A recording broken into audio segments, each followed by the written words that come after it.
Mira bien, hijo de tu puta madre. Soy Mencho, güey. What you watching there, buddy? Many veterans of the internet space are very familiar with logos such as this one, or websites like that one, or that one. These websites have a lot of notoriety, and for reasons that kind of vary. See, if we're discussing things like LiveLeak or something that's on 4chan, there's a chance that if it has that logo right there, the one I mentioned a little earlier, you're gonna have a bad time. Or you're gonna have a good time, depending on how crazy you are. One of the two. Pick your own adventure, what can I say? It almost feels like we've all, at one point or another, been exposed to like a cartel video where someone's being split in half or having like their hearts taken out of their chest. I have seen both, and I'm not proud of it, by the way. I'm just pointing out the reality that I was exposed to this stuff. And a lot of this stuff is just freely available to the youth to get exposed to. The entire concept of the shock video, you know, like the, oh my god, you have to see this, like the 2 girls, 1 cups, the lemon parties, the 1 man, 1 jars, the this, the that. There's like 500 of these fucking things. Actually, there's probably more, let's be real. There's like the whole Pain Olympics and everything. Anyways, I digress. The point is, there's a lot of this stuff. And it's pretty wide-ranging on the internet. I mean, there's a lot of websites where you can just run into it. So, me being a child and me being exposed to it, that's like the least shocking thing of this entire topic. I mean, even on platforms where it's not necessarily shock content and the whole thing isn't like, oh my goodness, the gore is horrifying, this is terrible. There's still borderline softcore that's just freely everywhere on things like TikTok. We all know that old man who tells you, hey Sonny, would you mind taking a look at my phone? It's been acting up. And as soon as you scroll their feed, it's just nothing but girls that are underage looking, by the way, just twerking, and you're like, take your phone back and get away from me, Epstein. Which, I don't even, that's a whole different topic. Jesus, why did I even say that name? That's another video we're gonna make. So the big question is, at the ripe age of, I don't know, 12 to 14 years old, why the were we even watching this stuff? I get the idea of ignorance and we simply don't know what is out there on the internet at that age. But like, there's levels to this shit. You think of chat roulette and how many of us went on that with our friends and we were shocked that there was a dude whacking off on camera. Like, really? It almost felt like, well, what do you expect people to do when they have anonymity and the ability to do that? Whoa! Someone's gonna fucking do some weird when you give them an anonymous profile and the ability to broadcast it to others. Like a lot of these videos, after we've seen them and been exposed to them, they almost became like war stories. Like amongst your friends, you would sit there and be like, did you see like 1 man, 1 horse, bro? Have you seen that? Jesus Christ, what the hell is that? Of which, obviously, everyone else that hadn't seen it, with their morbid curiosity and very smooth brains, underdeveloped brains, by the way, were like, well, yeah, I want to see it, show me that. I feel like that's a massive reason why 2 Girls, 1 Cup even popped off. It was like the shock value of it, really. So we get all of this exposure to insanely violent stuff, whether it be just gore videos, shock, things that were just trending on the internet back then. And we wonder why we see horrible happening online every day these days. And like half of us are so desensitized that we'll just kind of like, keep scrolling, just keep scrolling. Our dopamine receptors are already cooked. Like the new generation is like the Subway Surfer. I can't keep my attention focused on something for like 10 seconds straight. This generation is like, I can keep my attention focused. I just don't give a fuck if I see someone getting hit at like a street takeover or something. I'll admit though, I will fully admit, I have watched street takeover videos way too many times.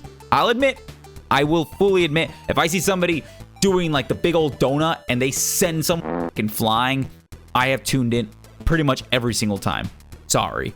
And my goodness, this isn't even mentioning like Twitter.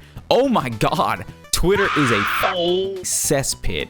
That place will show you damn near anything. Damn near anything. And what I mean by that is things like this, which are being investigated currently. Not to mention, you know, Elon and alleged, you know, Epstein interactions. I'm just gonna say alleged, but do what you will with the files. And then when you think things like Twitter, right, or things like 4chan, or things like the Live Leak, right? These channels or these web pages are just disgusting. Oh, it's terrible, the stuff that appears on there. But you know who has my back? YouTube. If I watch YouTube, or if I grab my kid and I sit him down with a tablet or a phone and I'm like, here, watch YouTube, they might just end up stumbling upon some shit like the Hitler family finger fun time thing. It really does feel impossible to police and keep track of this stuff unless you're being an actual good parent and keeping track of what your kids are watching. I know, that's a really tough job. You actually need to pay attention to the thing that you chose to have most of the time. So even kid-appropriate content, or the things that are supposed to be kid-appropriate, might just get past the filter, and all of a sudden, I'm sitting there in a restaurant and I hear somebody screaming in the distance and I'm like, huh, what the fuck are they doing over there? And it's some kid watching some crazy, you know? And the thing is this, it's one of those things where like, if your friend saw it, well, then you have to see it, right? I mean, they gotta spread the fine word of the they just watched. Everyone needs to see it. Everyone needs to be exposed. And that's how these things continue to just be circulated and become more and more viral. Because, I mean, I remember at one point, it was almost like the old chainmail when they would say, like, send this to 40 people or your ass is gonna get killed tonight. You're gonna see this, her. And now it's like, you're doing that same effect, but with a video of a guy being ripped in half in a language you don't even understand, but you're just like, oh. So yeah, if you're just browsing your Twitter feed and you're just unprepared, you never know. Maybe the For You page just says, hey bud, guess what? Today, you're gonna watch someone get turned into liquid. Isn't that nice? Now, there are modern day attempts to control the flow of this stuff, like to stop a well from just shooting out into the sky, but with people being dismembered, people being crushed, some factory in China, all of this that's just out and about. There are attempts to stop it from reaching the general public, specifically those that are minors and probably shouldn't be seeing that in the first place. I don't think any age group should be seeing it, but specifically the kind that are also, you know, impressionable, still developing brains. Yeah, though, that group, probably be a little more careful with them. Well, there are attempts to try and stop it. And although the intentions are good, there are definite concerns that come along with that. And there are things that I think that we have not thought through fully before we implement some of these. Let's say, for example, things like Roblox. Oh, I know they haven't faced any controversy lately, but let me go and tax them on top of it. They introduced a age verification method, and this was supposed to be meant to force individuals that are trying to interact with the youth that are not in the age range of the youth to be forced to verify their age and be put into their proper categories. Hypothetically speaking, that's a very smart idea.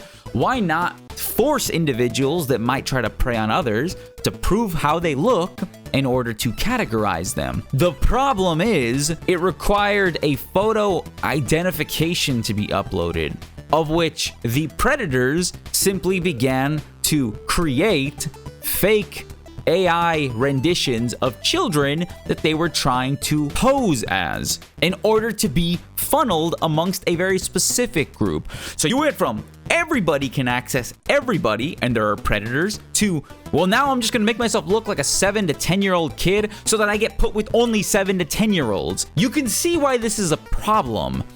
And let's take it a step further. Let's say that they become sophisticated enough that they're like, you know what? You now need to upload a photo of your driver's license.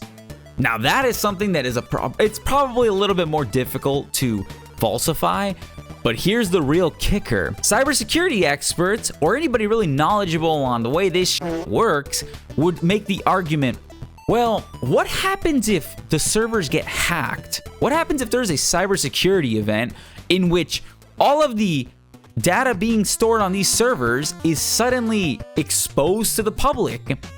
You now have your driver's license with your full legal name and your address alongside your state and other information available to the public. You can see why this is not well thought and is kind of dangerous, right? And this applies to more than just Roblox, by the way. This is something that it seems like multiple companies are adopting, like YouTube. And I know in the EU, there is a ton of identification verification being done with the intention of securing the user base, right? To protect those that could be vulnerable. But the same issue arises. And assuming that someone has their security top-notch, they're locked in, they're not gonna let it get hacked, that's a big assumption. We live in a time period where cybersecurity events, data leaks, these things are happening all the time. So to just blindly post my driver's license online and be like, okay, take good care of it, it's a big deal, and it is very concerning. So the point is, it is a very complex problem, and it's a tough one to handle and to deal with. Like, there are layers to this, and it is tough to just simply deal with it one way or another. You either completely allow the flow of information and kids will be exposed to it potentially, or you take restrictive measures like that and it feels like everybody loses at the risk of our own security and our own information being out there. What I would say is this: if you are truly scared of your child being exposed to these things, the things that we were exposed to, because there definitely was not measures like that back then, be a parent. Don't just give them the tablet and sit there and go back to watching your Love Island or reading your smut. Be attentive to what your kid is doing. Observe what they're doing, at the very least a little bit. And I'm not saying be a helicopter parent, but for f***'s sake, if you're gonna let them see some guy getting his head chopped off, at least be a little bit more attentive than that, right? Anyways, I just thought it would be an interesting topic. Maybe I was just thinking about the traumatic that I saw when I was a child. I don't know. Anyways, I'm gonna wrap it up here. By all means, have fantastic days. Stay safe, stay happy. And for the love of God, do not look up Live Leak, because you will see some later.